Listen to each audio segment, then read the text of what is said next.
Claude Monet's paintings of water lilies and the little Japanese bridge have been seen and loved by countless admirers the world over.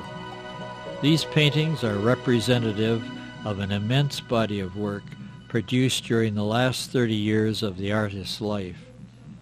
His subjects throughout this period were almost entirely scenes from within his garden in Giverny. Prior to his days in Giverny, Monet had become a well-known artist.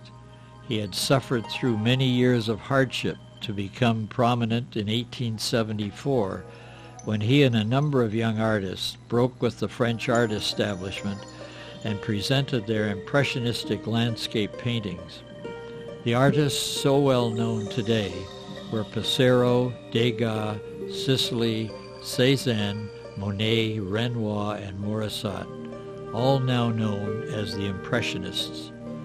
Impressionism is the style of painting characterized by brushstrokes aimed at reproducing reflected light, and more important, the artist's visual impression of an immediate scene. Monet is considered to be the founder of this style. Monet painted many of his landscapes along or near the River Seine. In his travels, he was attracted to a charming village called Giverny, which is 46 miles west of Paris. He decided to move there in 1883.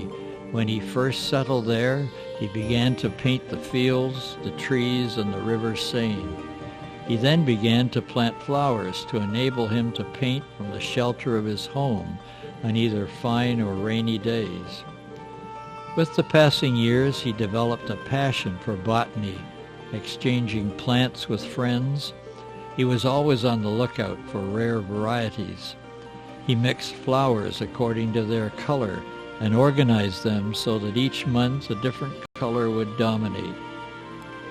Claude Monet's passion for flowers can be fully understood by visiting his garden, which has been described as one of his masterpieces. His property covered 2.5 acres, and one section was crossed by a small stream, a tributary of the Seine. To develop his water garden, he dug a large pond in the middle of the stream. He planted exotic trees and weeping willows on its banks, and then laid out paths that twisted and crossed to create the illusion of a vast park. At selected spots, he placed trellises that were often covered with wisteria. In the pond, he planted thousands of water lilies. There were many varieties and colors. At the point where the stream flowed into his pond, he constructed a little humpback bridge that was influenced by his love of Japanese design. The subject of many of his paintings were the water lilies, always from different positions, changing their appearance according to the seasons of the year and according to the different effects of light as it was reflected in the water. His subject material was always changing with every passing cloud and with every fresh breeze. Monet would remain in his armchair for hours, not speaking or moving, as he watched the light play across his garden.